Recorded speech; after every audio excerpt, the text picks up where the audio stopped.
A man sleeps with the one he can, but he becomes obsessively attached to the woman who awakens that one feeling in him. And no, it's not what you're thinking right now. Forget everything you believe you know about attraction. Forget magazines, your friends' advice, Hollywood movies. We're not talking here about some secret technique in bed, not about a flawless body or a symmetrical face, not even about being the most open and entertaining woman in the room. That's the beginner's game. Yes, it might catch some looks, but looks are cheap. They vanish faster than they appear. Today is about something much deeper, something invisible. It's about a switch in the brain, a neurological mechanism activated deep in a man's limbic system, a switch so powerful and ancient that it can, within seconds, distinguish between an ordinary encounter and a mental dependency. Have you ever wondered, why did the man who seemed so interested suddenly turn cold as ice? Why did you give everything, were loving, attentive, brilliant in every way, and yet he chose someone else? Or the hardest question of all, why do some women, without much effort and without perfection, manage to trigger an almost irrational loyalty in men, while you feel like you have to fight for every ounce of attention? The answer lies not in what you do, but in what you trigger in him. The real question is not, what can I do to make a man physically desire me? Physical desire is a basic instinct, easy to ignite. The real, life-changing question is, what can you do so that he can't get you out of his head? What is this mental, invisible and silent drug that separates women who are liked from women who are unforgettable? What I'm about to reveal to you in the next few minutes is not a seduction trick. It's a secret of male psychology, confirmed by neuroscience and evolutionary biology. A concept that, once you understand it, gives you tremendous power, because the male body always follows the mind. And his mind, believe me, is not looking for what everyone else is offering. He's looking for something much rarer, something you probably already carry within you, but don't yet know how to use. Stay with me, and I promise you, you will never look at attraction the same way again. We are facing a paradoxical puzzle that occupies many women. On the one hand, pop culture tells us that we need a whole catalogue of traits to attract a man: beauty, a toned body, charm, good sex. The list seems endless, and it forces us to become a perfect product. That's why many women try hard, investing time, energy and emotions to meet that ideal. But then in real life, something happens that makes no sense. We see seemingly perfect relationships break apart. Men lose interest in women who, on paper, are a perfect 10. And at the same time, we see women who do not match that ideal, yet inspire devotion and desire that turns into obsession. Why? Because we've been trying to open the wrong door. For decades, our focus has been on the door of physical attraction, the body, the visible. And we have completely overlooked the existence of another door, a door that is much more important and much better guarded, the door to the male mind. And that's exactly where the key to everything lies. The difference between one night and a lifelong bond, between the woman who is an option and the woman who is a priority, between the woman who is one of many and the woman who is the only one, all of that is decided not in bed. It is decided on the quiet, invisible battlefield of his mind. In his brain, there is a filter, an extremely selective gatekeeper. This gatekeeper receives all experiences and interactions with you and makes a brutal, binary decision. He decides whether the experience is interchangeable, something pleasant but fleeting, stored in short-term memory and forgotten, or whether it contains a special element, a catalyst, that marks it as decisive. When that happens, the experience passes through the filter, becomes anchored in long-term memory, and more importantly, it activates the centers for deep desire and reward. The problem is that most known seduction strategies only try to satisfy this gatekeeper temporarily, for one night, but they have no idea how to give him that secret ingredient that opens the main door. That's why this subject is so important, because when you understand it, you free yourself from the exhausting race for outer perfection. You no longer have to twist yourself or be someone else. Instead, you can direct your energy to where it really makes a difference, to a connection that lasts. What we are revealing here is the nature of this catalyst, the chemical composition of this mental drug.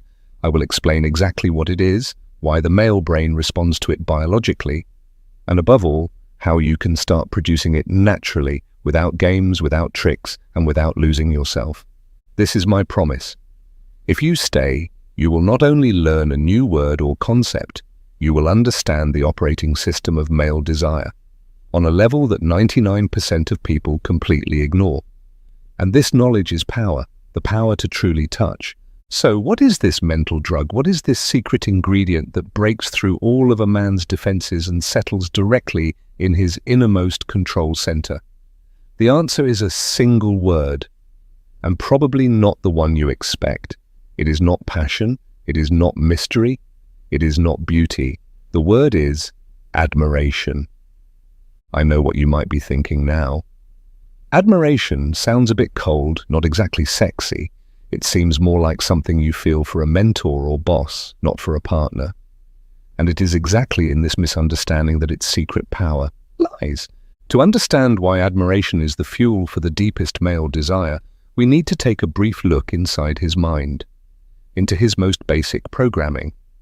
From an evolutionary and psychological perspective, a man is wired to seek, to fight, and to conquer, not only physically, but also in terms of status, hierarchy, and life purpose. He has a deep, innate need to feel competent, good at what he does, to create something, and to protect. Physical attraction is only the first step, a spark. He sees you, and his instinct shouts, "I want her." It is a desire to possess, one-sided but superficial, and it can disappear just as quickly as it appeared. Admiration, on the other hand, changes everything. In the moment, a man admires you for something beyond your appearance, your intelligence, the passion with which you speak about your work, your integrity, your wit, the calm with which you handle a crisis, or your dedication to a hobby he's not even interested in. Something happens on a chemical level. His desire shifts from "I want her" to "Am I good enough for her?" Suddenly, the balance of power changes. He is no longer the hunter pursuing prey. Now he is facing a woman who has her own realm, her own value, her own light. You are no longer merely desired, you become an inspiration. And that feeling is incredibly powerful for a man. It is the difference between "I want to sleep with her" and "I want to be able to stand by her side." Think about it. Physical desire wants to possess. Admiration wants to merge. He doesn't just want to have you, he wants to understand you, to learn from you, to take some of your magic into himself. That doesn't mean you have to be a CEO or a NASA scientist. Admiration has nothing to do with monumental achievements. It's about authenticity and passion. It's the glow in your eyes when you talk about books that have changed your life. It's the conviction with which you express your opinion at dinner, even if everyone else disagrees. It's the moment when he laughs because you are intensely focused on trying to assemble a piece of furniture, frustrated but determined. In these moments, he doesn't just see an attractive woman, he sees a fascinating, independent person. And his archaic brain, thirsty for challenge and meaning, kicks in. Attraction suddenly stops being a game, it becomes a mission. But here arises the real dilemma, the trap we almost all fall into. If admiration is such a powerful driver of male desire, why does society and our own fears make us do exactly the opposite?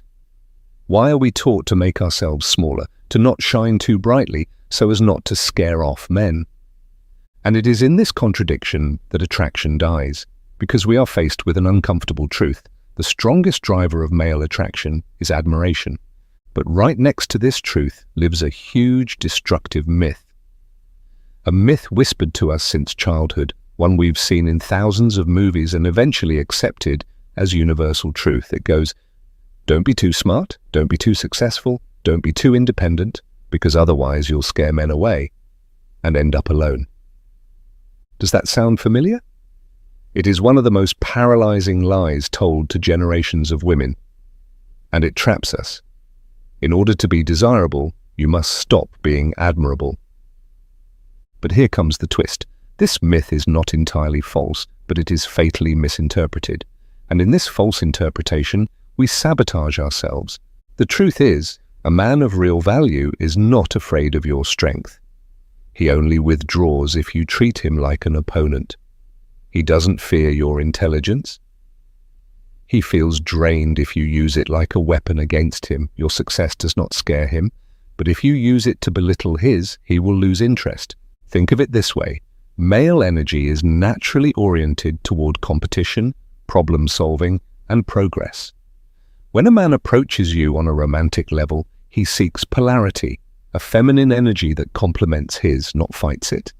If, however, a woman in trying to prove her worth goes into combat mode, arguing to win, constantly correcting, undermining his opinion, competing over who is smarter or more successful, then he no longer sees her as a potential partner, but as a rival. And sexual polarity, that magnetic spark between masculinity and femininity, dies instantly. Let me tell you a short story. Take Sophia. Sophia is a brilliant woman, a successful executive, educated, independent, and she constantly complains that men can't handle successful women. On her dates, she talks at length about her achievements, her travels, her bonuses. If her date talks about an achievement at work, she immediately counters with one of her own, twice as big. If he expresses a political opinion, she dismantles it with arguments until he is left speechless. Sophia thinks she is showing her worth, presenting herself as an admirable woman. But men leave these dates not thinking, "Wow, what an amazing woman," but feeling, "That was exhausting, like a job interview I didn't apply for." Or worse, like a court trial. Men are not intimidated by your success. They feel judged, evaluated, and ultimately unnecessary. But what happened later in Sophia's life is even more revealing. She met a man who kept up with her pace, or rather, settled comfortably into it. A passive man without ambition, who felt comfortable in Sophia's shadow. And over time, she lost all respect and attraction for him. Because the moment he dialed down his own masculine energy just to stay with her, he stopped being the man she could admire. He became the living proof of her own trap. Let's think about Laura, equally successful, equally smart, but with a different energy. When she talks about her successes, she does so with a passion that inspires, not with arrogance. And above all, she is genuinely interested in his world. She asks about his challenges, his passions, listens. She doesn't see him as competition, but as a fascinating universe. Her confidence doesn't dim another's light in order to shine. Her strength is warm, magnetic, an invitation. Men don't run from Laura. They line up to be part of her world. Because she doesn't make them smaller, she inspires them to become bigger. This destroys the myth that you have to make yourself small. Never. But here, the dilemma becomes more complex. What if you are like Laura, strong, warm, and he still feels insecure? Is that your fault? Should you dim your light to protect his insecurity? Here is where everything explodes. We are at the point of no return. You have done everything right. Strong yet gentle. Smart, but not condescending. Your own realm, with an open door. And still, in his gaze, in his silence, in his cutting remarks, you sense that your strength bothers him. Your success makes him feel small. The crucial question: should you make yourself smaller to fit into his world? Dim your light so his insecurity is less visible? The answer? A clear, uncompromising no. Never. And this is not an empty slogan, Sambad. It is the most important strategic insight for your choice of partner. Because exactly at the moment you try to shrink yourself for him, you are not in a crisis. You are facing the best filter to distinguish a valuable man from a frightened boy in the body of an adult. A low-value man feels in the light of a strong woman like a vampire at sunrise. Your light doesn't inspire him. It burns. It illuminates his fears, his insecurity, his lack of ambition. And then he has two options: grow or pull you into the darkness. He will try to dim your light with jokes, doubts, guilt, by calling you intimidating or too intense. When a man does that, he's handing you his resignation. He's showing you, I'm not the right one, and you should thank him and leave. But a high-value man, a true man, reacts to your light with fascination. Your success motivates him. Your intelligence excites him. Your independence attracts him like a magnet. To him, you are not a threat. You are an honorable challenge. The summit a mountaineer wants to climb. The work of art a connoisseur wants to understand. Here lies the deepest secret of male desire. Not the sight of a naked woman, that's animalistic. Simple, rather. A woman, fully clothed, in her element, burning with passion, absorbed in her world. And he quietly thinks, my God, I want to be worthy to stand by her side. Not, I want to have her. Not, I want to get her into bed. But, I want to become better because of her. Then it's no longer just about you. It's about who he wants to become, to be close to you. This is the strongest drug in the world. He's not addicted to you, but to the best version of himself that you awaken in him. You are the lighthouse. You repel the wrong ones and attract the right ones. How do you apply this in everyday life? Not through tactics, but through a radical change of direction. Stop asking, what does he like? Ask yourself, what ignites me? Forget for a moment about men, dates, attraction. Instead, ask yourself these questions, quietly, just for you. What topic makes you talk so much you almost lose your breath? What activity engages you so much that you don't look at your phone for hours? What injustice in the world ignites a fire in your belly? What unpopular opinion would you defend with passion and clear arguments? What is your nerd side? That one strange obsession, maybe ancient Roman history, specialty coffee, or the films of a Korean director that you usually keep to yourself because you think no one cares? That is where your gold lies. These are the ingredients of the mental drug we talked about. Your task is not to invent something, but to rediscover, unearth, and be proud of what's already within you. The second step is to understand that it's not about informing, but about transmitting. You don't go on a date to recite your resume. Hi, I like climbing, Stoic philosophy, and art house films. That's a report. Boring. It's about making your passion felt.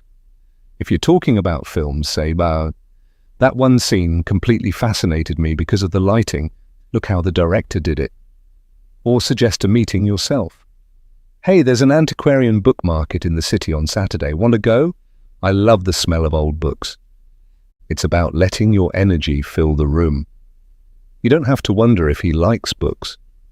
What will fascinate him is your enthusiasm for them. So what should you avoid from now on?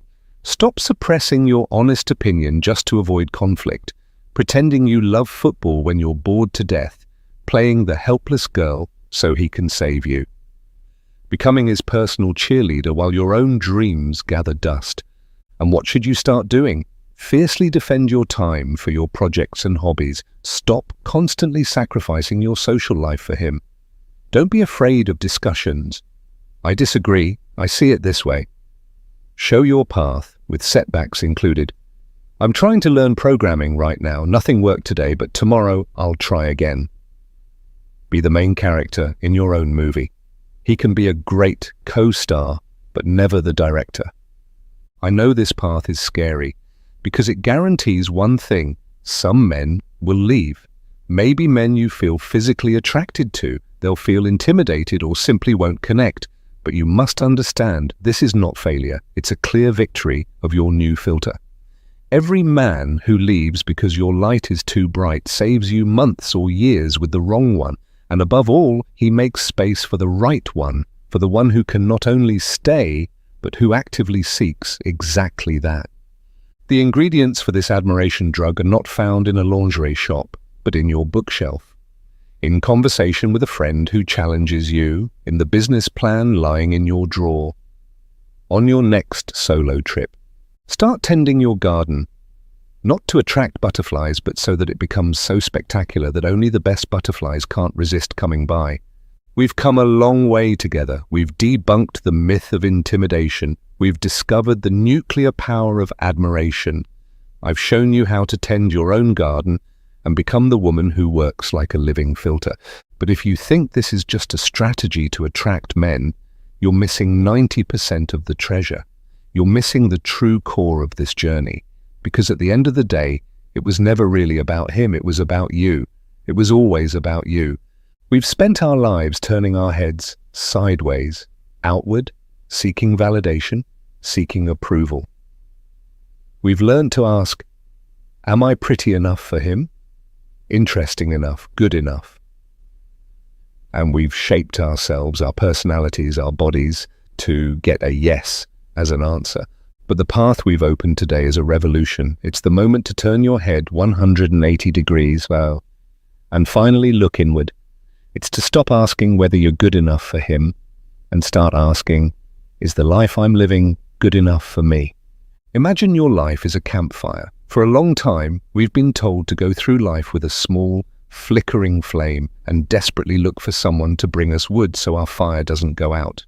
It was a laborious, dependent search. The approach we saw today is radically different. It's about stopping the search. It's about sitting down, alone if necessary, and focusing all your energy, all your attention on lighting your own fire. Gathering your own wood, your passions, your knowledge, your skills, your friendships, and building it layer by layer until your fire is so big, so hot, and so bright that it's visible from miles away. People are not drawn to a small flicker struggling to survive. People are irresistibly drawn to the warm, powerful glow of a blazing fire.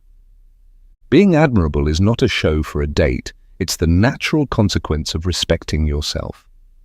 When you value your time, your opinion, your passion, and your body, you send a silent but strong message. This is how you will be treated. And here comes the true beauty of this philosophy, and the reason why it is infallible. Think carefully about it. When you start living like this, there are only two possible scenarios.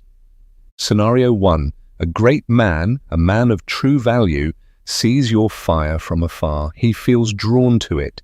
He doesn't come to control it, but brings his own wood, sits with you, and enjoys the warmth. Together you make the fire even bigger. This is a relationship based on mutual respect and genuine admiration, the ideal scenario. Scenario 2, you build your fire. A month passes, 6 months, a year, and you're alone. Is that a failure? Quite the opposite. You are a woman who knows more, has experienced more, is stronger, happier, and more interesting than a year ago. You are so deeply in love with your own life, with your own fire, that the arrival of a man is a beautiful bonus, but never again a desperate necessity. Because the deepest form of attraction, the one that creates legends, has nothing to do with turning yourself into the woman he wants.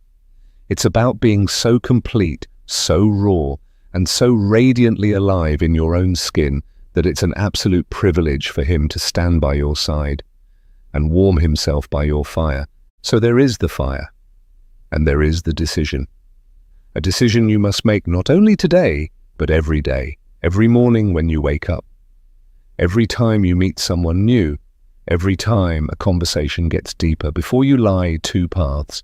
Path 1 is the old, wide, well-trodden one. The path of adapting. The path where you smooth your edges so as not to offend. The path where you laugh at jokes that don't amuse you. The path where you nod even though inside you're screaming no. The path of turning yourself into a watered-down, pleasing version of yourself, hoping that someone will choose you. It's the path of seeking validation. And then there is the second path, the one we explored today.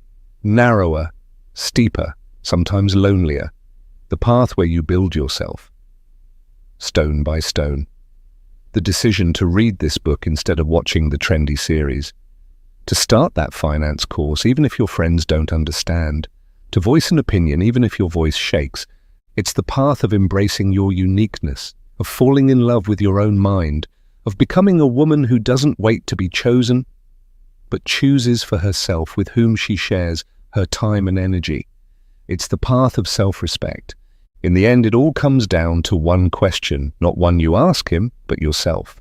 If a man who was once in your life thinks of you years later in silence, what should he remember? A pretty face? A nice body? A nice girl who agreed to everything? Those are memories to throw away, like steam on a mirror. Interchangeable, forgettable. Or do you want his heart to race when he remembers your burning eyes as you spoke about justice? For him to smile at the memory of your loud, honest laugh? For him to feel transported back to a moment when he sensed you had your own gravitational center, an inner world so fascinating that it was a gift to be allowed even a glimpse inside, if only for a moment. That's why my call to you is this. Next time you're getting ready and looking in the mirror, forget the question, how can I look more attractive? Instead, ask yourself a far more powerful one. How can I be a little more myself today? Don't try to be the most beautiful in the room. That's a never-ending competition that drains you. Be the most interesting, because beauty captures the eye, but admiration captures the mind. Today we learned the key to attraction is admiration. But once you've won his mind, how do you translate that connection into body language without breaking the magic? A kiss is not just a kiss. It is the seal of an inner pact. I'm about to show you how to give the kiss that makes him tremble. Not a technique, but a single, silent expression of everything we've understood today. And if this journey into male psychology has touched you, and you don't want to miss a single piece of the puzzle, then subscribe and turn on the bell.